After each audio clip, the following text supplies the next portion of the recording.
94.9 FM Dakar.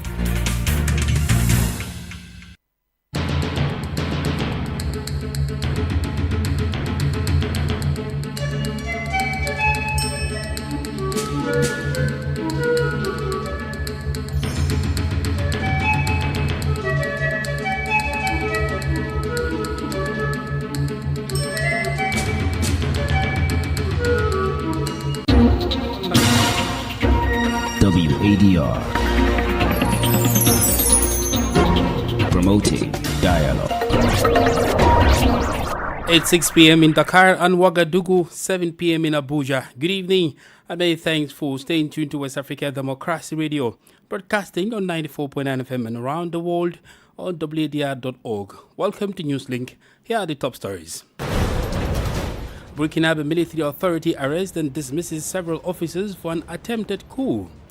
President John Mahama expresses optimism about Ghana's economic future, promising recovery and prosperity. There are early signs of macroeconomic stabilization. Inflation is gradually easing, the currency is stabilizing, and with disciplined management, we shall restore a measure of confidence in our economy. In Nigeria, the search continues for missing persons in Benue State following a deadly attack that killed several villages. Grief grips the 1.4 billion Catholic community as Pope Francis dies. Pope Francis was a man of faith for all faiths, working with people of all beliefs and backgrounds to light a path forward. Pope Francis also understood that protecting our common home is at heart a deeply moral mission, a responsibility that belongs to every person. Please stay tuned for details of these stories and more. West Africa Democracy Radio. It's you speaking. My name is Sankulu Janko. Many thanks for joining us and welcome to our listeners in the Gambia, Ghana, Sierra Leone, and Liberia. Newslink begins in Burkina Faso, where there is still no official information regarding the arrest of several army officers. Others have been relieved of their duties. This reportedly follows a new coup attempt involving soldiers outside Burkina Faso. Abdullah Hassan has the rest of the details. According to currently available information, 2 soldiers have been arrested. The first is Captain Elise Tasembedo, commander of the Northern Sector Security Forces group based in Wahugoya. He was arrested in Ouagadougou while attending a headquarters meeting. No information is available on the purpose of this meeting. The second military officer arrested is Commander Frederick Ouedraogo, former commander of the Military Justice Battalion. In 2023, the findings of his investigation indicated that Commander Ishmael Torobogo was killed during an arrest that went wrong. The latter was suspected of participating in a coup attempt at the time. These 2 military officers were immediately replaced in their positions. Other military officers were also removed from their posts, although their number is not further specified. Several other soldiers were also reportedly arrested. According to supporters of the ruling military, this event followed a new coup attempt led by exiled former military officers. So far, the Burkina Faso authorities have made no statement on the matter. Abdullah Hassan with that report. Togolese President Faure Gnassingbé continues his mediation tour to ease tension between Kigali and Kinshasa amid the ongoing conflict in the region perpetuated by armed groups in eastern DRC. On Monday, Gnassingbé arrived in Rwanda, as stated by the Togolese presidency, where he is expected to meet President Paul Kagame. Designated by the African Union to mediate the conflict between the two nations, Faure Gnassingbé is set to conduct the private discussions with Rwandan President Paul Kagame. Augustine Colley completes the story. According to the Togolese presidency, these talks will address the underlying causes of the conflict, its regional implications, and the involvement of various parties in the worsening security situation in Eastern Democratic Republic of Congo. The state of Togo emphasized that this initiative reflects Togo's commitment to establishing a foundation for constructive dialogue and enduring reconciliation. Lomé aspires to play a role in peacefully resolving the ongoing crisis affecting the Great Lakes region, the statement reads. It adds that for Nyasimbe aims to reaffirm his dedication to collaborating with all parties to achieve a sustainable resolution to the current tensions and to promote the renewal of friendly and cooperative relations between Kigali and Kinshasa. It further highlighted that Nyasimbe has previously visited the Rwandan capital multiple times to address matters concerning security, stability, and continental integration. This mission unfolds in a fraught atmosphere between Rwanda and the DRC, characterized by allegations of support for armed groups operating in eastern Congo, particularly the M23. Details of the talks with parties to the conflict should guide negotiations and a peace deal. It is worth noting that Qatar is leading similar mediation talks between the leaders of Rwanda and the DRC. Augustine Colley reporting there. In Nigeria, the search continues for bodies in the aftermath of deadly attacks and communities in Benue State, located in North Central region.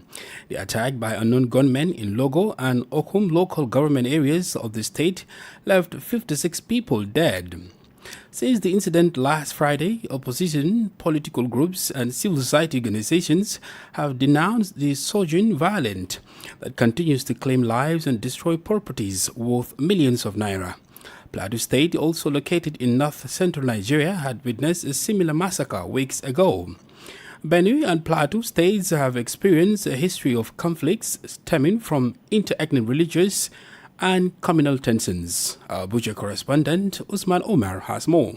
Initial reports about the attack that occurred early Friday, suspected to be carried out by herders, suggest 27 people were killed in communities of Logo and Okum local government areas of the state. However, Governor Hyacinth Alia, while on a visit to the affected areas over the weekend, revealed that no fewer than 56 people were killed. So far, we're talking about 56 lives lost just in one night. Many more are surely expected because as we went there, they were asking for some protection to get back to see how they can retrieve some bodies. So the numbers might even go up still. This is a carnage. I'm calling on the federal government to come to our aid and very promptly. Something drastic, something strategic has to come to play. Rather than celebrating Easter after the Lent period, millions across Nigeria held prayer sessions for lasting peace in the country while reflecting on these unfortunate events. Thousands of kilometers away from the country, President Bola Ahmed Tinubu, in his Easter message, sympathized with families of the victims of the deadly killings, saying, "Evil shall not prevail over Nigeria." Tinubu's statement was greeted with criticism from civil society organizations and opposition figures, including former Vice President Alhaji Atiku Abubakar and Peter Obi, who argued insecurity has worsened with little effort in sight to address the crisis. The current dimension, according to experts, depicts the presence of insurgents or political dynamics. They are calling for a declaration of state of emergency in the region. It is not exactly clear who the assailants are or the motive behind the attack, but experts say the incidents in Plateau and Benue State underscore a resurgence of violence. For Newslink on West Africa Democracy Radio, Usman Umar reporting from Abuja. More stories coming up on West Africa Democracy Radio. Newslink continues. President John Dramani Mahama has expressed optimism about Ghana's economic future, promoting recovery and prosperity. Speaking during the Easter celebration at the Black Star Square, Accra, President Mahama assured that Ghana's economic situation would improve with more opportunities ahead. Drawing inspiration from crisis resurrection, President Mahama said Ghana would overcome discouragement, hardship, and fear. The president emphasized that economic restoration required collective effort, urging churches, businesses, and communities to unite and act truthfully. We're all aware of the challenges our country has faced in recent years: soaring inflation, a weakened cedi, rising debt levels, and a decline in investor confidence. These challenges have weighed heavily on businesses and households alike. But I'm confident, and I say this with sincerity, that we will turn the corner. There are early signs of macroeconomic stabilization. Inflation is gradually easing. The currency is stabilizing. And with disciplined management, we shall restore a measure of confidence in our economy. But ladies and gentlemen, recovery alone is not enough. We must now set our sights higher on transformation of the economy. We must build an economy that is resilient, inclusive, and productive. And this cannot be achieved without a financial sector that works not just for a few, but for every Ghanaian business, from the roadside vendor to the massive industrialist. Our vision for Ghana's future business landscape is bold and deliberate. We're pursuing a targeted program in restoring investor confidence by enhancing transparency, cutting bureaucratic red tape, and promoting a rules-based investment climate. We're prioritizing sectors that can absorb labor and grow our economy sustainably. Ghana's President John Dramani Mahama. The United Nations Special Envoy to West Africa ran over his visit to Côte d'Ivoire over the weekend. Leonardo Santos Simao, during his stay, engaged political actors. First, the President, Alassane Ouattara, whom he urged to ensure peaceful, transparent, and inclusive election in October 2025. The UN representative also met with the opposition, united around the Coalition for Peaceful Change in Côte d'Ivoire. This meeting is part of preparations for the October 2025 elections. Imo Edet reports. The political members of CAP Côte d'Ivoire submitted a voluminous, detailed document to Leonardo Simao outlining their concerns. They notably denounced irregularities in the electoral roll, which is expected to lead to the October 2025 presidential elections. These include voter registrations without names or dates of birth, as well as anomalies such as voters with more than 50 children. These irregularities, they believe, require thorough reform of the electoral system.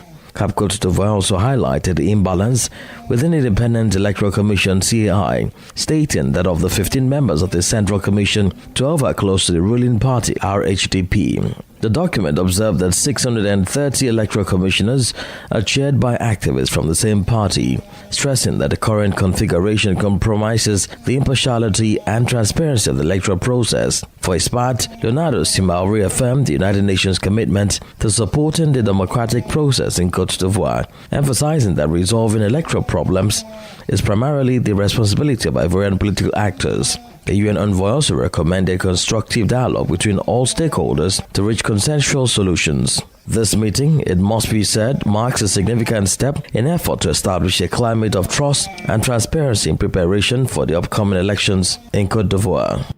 More added with that report by WDR's Abidjan correspondent Marcel Ariston Blay. More in electoral news, tension is building in Liberia's Nimba County, which is preparing for its highly anticipated by-election on Tuesday, April 22, 2025. Concerns regarding tribalism and gender base are dominating the political landscape. The citizens of Nimba will head to the polls to select a new senator to succeed the late Prince Johnson. Johnson, a former warlord turned politician, had held the senatorial position for 18 years until his death in November 2024, aged 72. From Monrovia, WADR's Abraham Parker tells us more. At the moment, the future of the once unified region is threatened by the sentimentalism of the Gio, Minor, and Mandingo ethnic groups, alongside a notable anti-female belief. Of the 7 candidates in the by-election, Elif Gonglowe is the only female. She is under pressure from supporters of the ruling party and its ally, the MDR, as some factions urge her to withdraw, alluding to the Senate as unfavorable for a woman. Compounding the tension, Liberia's Vice President Jeremiah Kong has campaigned in the region, advocating for a leadership model that emphasizes traditional gender roles. Many citizens, however, maintain that a candidate's qualifications and potential should be prioritized. Despite the backlash, Gonglowe has gained support from influential figures, including former Liberian President Ellen Johnson Hussein Salif, who publicly endorsed her candidacy. Additionally, Liberia's former Vice President, Joel Howard Taylor, has voiced her backing for Gonguloway. I appeal to all citizens of Nimba County, particularly our mothers and sisters, to stand with Madam Ware at the polls. Let us unite in support of a competent, reliable, and visionary daughter of the soil who has dedicated her life to the service of her people. With the by-election taking place on Tuesday, citizens of Nimba are at a crossroads, facing the challenge of overcoming tribal divisions and gender biases in their quest for effective representation. For Newslink on WADR, Abraham Parker, Monrovia. You are listening to Newslink here on West Africa Democracy Radio, Dakar, Senegal. We are live on WADR.org. Here is a reminder of our top stories. The Burkinabe Military Authority arrests and dismisses several officers for an attempted coup. President John Mahama expresses optimism about Ghana's economic future, promising recovery and prosperity. In Nigeria, the search continues for missing persons in Benue State following a deadly attack that killed several villages. Still ahead in the news, grief gripped the 1.4 billion Catholic community as Pope Francis dies. We also have the guest interview and sport news. Please stay tuned. You are listening to West Africa Democracy Radio, broadcasting from Dakar, Senegal. Member countries of the Lake Chad Basin commenced a massive polio vaccination exercise around border communities over the weekend after the reported circulation of the type 2 variant of the disease. A total of 1.1 million frontline workers, including vaccinators, social mobilizers, and monitors from Nigeria, Niger, Cameroon, Chad, and the Central African Republic, CAR, are taking part in the operation. The synchronized regional vaccination campaign aimed at protecting 83 million under 5 children from polio. Over the past 12 months, variant poliovirus type 2 has been detected both in the environment and among affected people in Cameroon, Chad, Niger, and Nigeria. A total of 210 detections have been reported across the 4 countries, 140 resulting in paralysis. Immunization began on April 20 and runs until April 28, 2025, targeting high-risk and mobile populations in border areas where surveillance indicators have remained below target. Across the world, Christians and the 1.4 billion Catholic community are mourning the passing of Pope Francis. Leader of the Roman Catholic Church died Monday morning, according to the Vatican. He passed away at the age of 88 after recently surviving a serious complication of double pneumonia that resulted in 38 hospital days in Rome. Here is Cardinal Kevin Farrell announcing the Pope's passing on the Vatican's TV. Carissimi fratelli e sorelle, con profondo dolore. Dearest brothers and sisters, it is with deep sorrow that I must announce the death of our Holy Father Francis. At 7:35 this morning, the Bishop of Rome, Francis, returned to the house of the Father. His entire life was dedicated to the service of the Lord and His Church. He taught us to live the values of the gospel with universal fidelity, courage, and love, especially in favor of the poorest and most marginalized, with immense gratitude. For his example as a true disciple of the Lord Jesus, we commend the soul of Pope Francis to the infinite merciful love of the one and true God. All'infinito amore misericordioso de Dio uno e trino. Pope Francis' death comes a day after he had made his first prolonged public appearance on Easter Sunday and cheered thousands of worshippers who were excited to see him back on his feet. Leaders across the world are reacting to the demise of the Argentine-born Pontiff. Pope Francis' death sets in motion centuries-old tradition that will culminate in the gathering of a conclave of cardinals to choose a successor. Francis, whose real name was George Bergoglio, became Pope in 2013 when his predecessor resigned. In the meantime, the day-to-day running of the tiny Vatican City state will be handled by the Camalongo, a senior cardinal currently Dublin-born Kevin Farrell. Meanwhile, world leaders continue to pay tribute to late Pope Francis. Many are described as the Pope for the people, recognizing and appreciating the values he stood. A voice for the voiceless, especially the vulnerable and those in conflict-affected areas, climate change and good governance. Here is the United Nations Secretary General, Antonio Guterres, moments ago. I want to extend my deepest condolences to Catholics and all those around the world inspired by the extraordinary life and example of His Holiness Pope Francis. Pope Francis was a messenger of hope, humility, and humanity. He was a transcendent voice for peace, human dignity, and social justice. He leaves behind a legacy of faith, service, and compassion for all, especially those on the margins of life or trapped by the horrors of conflict. Pope Francis was a man of faith for all faiths, working with people of all beliefs and backgrounds to light a path forward. Through the years, we at United Nations were greatly inspired by his commitment to the goals and ideals of our organization, a message I was honored to convey in my meetings with him as Secretary General. Pope Francis also understood that protecting our common home is at heart a deeply moral mission, a responsibility that belongs to every person. Many of us find great meaning in his final Easter message delivered just yesterday. He appealed for us not to yield, as he called it, to the logic of fear. Instead, he urged the world to invest in what he referred to as the weapons of peace, to help the most vulnerable, to fight hunger, to advance development.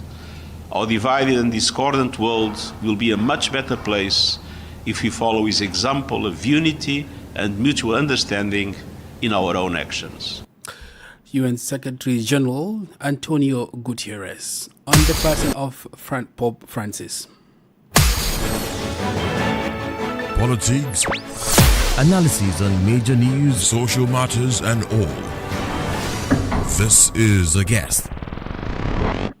Our guest is a Nigerian activist and public affairs analyst, Oka Crow.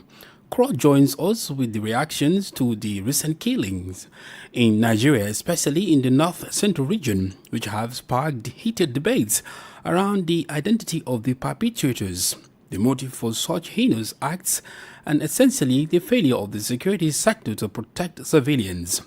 While these questions await answers, Okokra has attributed the surge in violence across the country to the daunting security threats faced by the police force and the Nigerian army. He also did not rule out political gameplay. Yes, there was an attack in Benue State in a local government called Ukum, local government area of Benue State. And this has been frequent. Recently, it has been frequent. And we all know, even if anybody wants to pretend, we all know that these attacks are being carried out by terrorists and driven everybody from their household. They were carrying AK-47 on bikes. People snapped them. Pictures were circulated all on the social media. And there was no response from any of the security agencies. These guys were moving around like no man's business. People lost their lives. 59 persons lost their lives.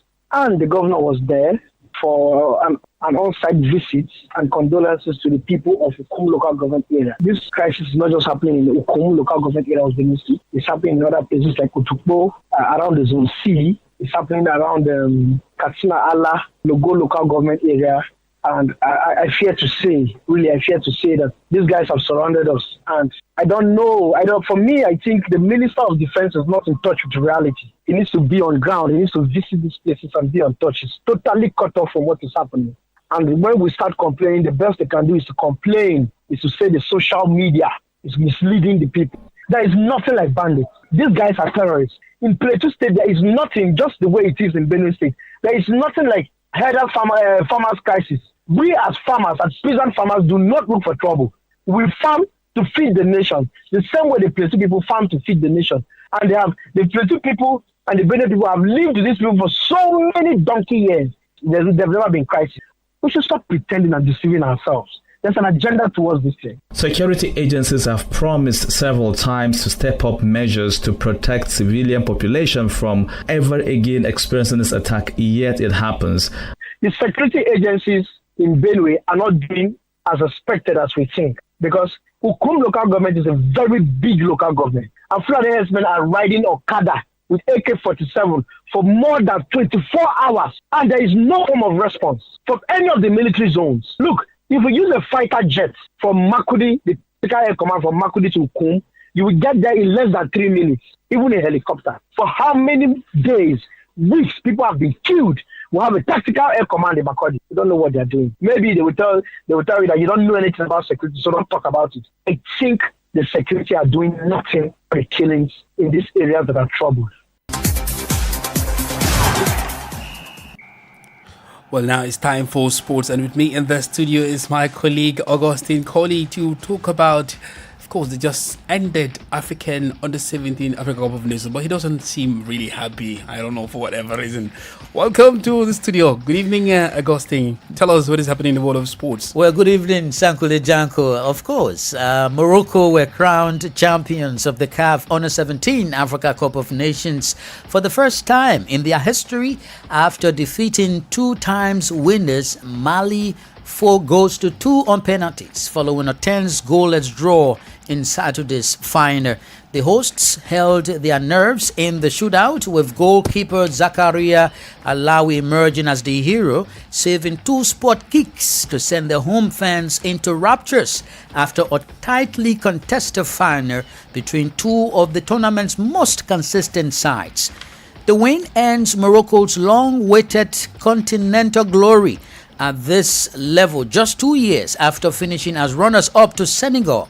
For Mali, it was heartbreaking in their 5th final appearance, despite dominating large portions of the match. Meanwhile, CAF has announced the dates, kick-off times and venues for the group stage and knockout fixtures of the CAF Under-20 Africa Cup of Nations Egypt 2025. The 17th edition of Africa's flagship youth tournament will run from the 27th April to the 18th of May 2025, featuring 13 nations competing across 3 venues in Cairo, Ismailia and Suez.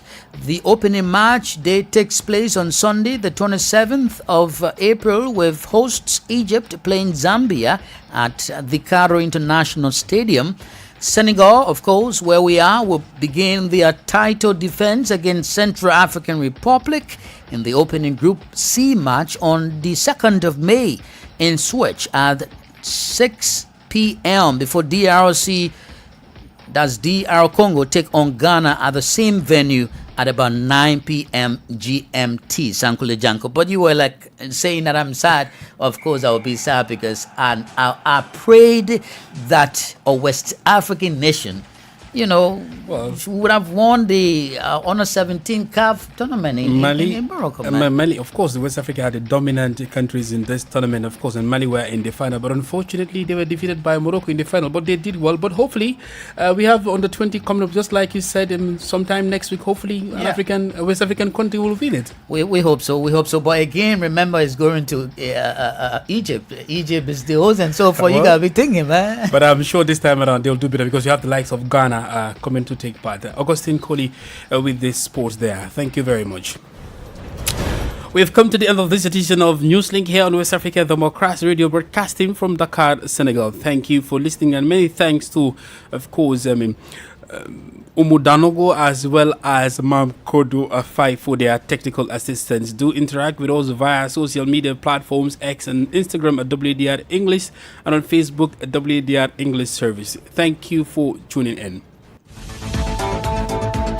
And many thanks to you for listening to Newslink via Hot 104.3 FM, Newmi FM 94.0, Hilltop Radio 104.7 FM, and Veritas Radio 102.9 in Banjul, the Gambia. We also appreciate our listeners in Liberia via Alternative Youth Radio 98.9 FM, Lofa County. Radio Kagama 94.5 FM Nibe County, DCN Radio 91.3 FM Riverside County, Wakat FM Radio Baga Liberia, Radio Baf FM 91.3 Sierra Leone. For you listening via Radio Pad 95.1 Damango, Savannah region, and on Royals FM 104.7 Wenchi, Ghana, we say a big thank you. Remember, West Africa Democracy Radio is all about you, your views, and your opinions.